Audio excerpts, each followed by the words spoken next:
9वीत शिकणाऱ्या एका मुलीवर लैंगिक अत्याचार प्रकरणी पुण्यातील आंबेगाव पोलीस स्टेशन हद्दीत घडली आहे. आरिफ सय्यद असे आरोपीचे नाव आहे.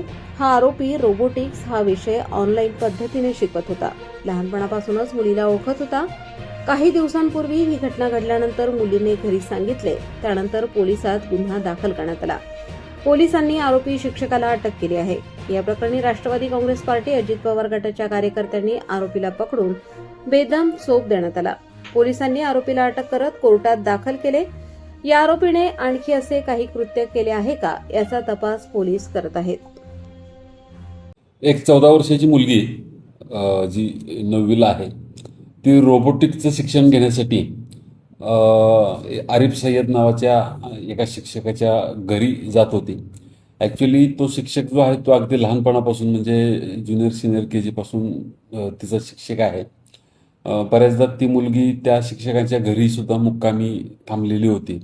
तिचा थोडासा विश्वास चांगला संपादन केलेला होता आणि 2-3 आठवड्याच्या पूर्वी त्या मुलीचा थोडंसं लैंगिक छळ करण्याचा त्याने प्रयत्न केला आणि त्याबद्दल तिनं घरी 1-2 दिवस काही सांगितलं नाही आणि तिनं तिच्या बहिणीला याच्याबाबतची माहिती दिली. त्यामुळं त्या बहिणीने लगेच पोलिसांना कळवलं. पोलिसांनी खात्री केली आणि पोलिसांची जेव्हा खात्री पटली तेव्हा लगेच त्यांनी पोलीस कंप्लेंट या आरिफ सय्यद याच्या विरोधात दिली. FIR दाखल केलेला आहे. कालच या शिक्षकाला आम्ही अटक पण केलेली आहे.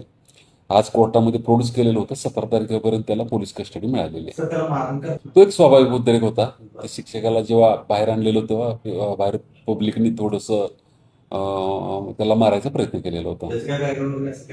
नाही. तो मदरशामधल्या मुलींना रोबोटिक्सचं शिक्षण ऑनलाईन आणि ऑफलाईन देण्याचं काम करतो. नाही, सध्या तर एकच तक्रार आली आपल्याकडे.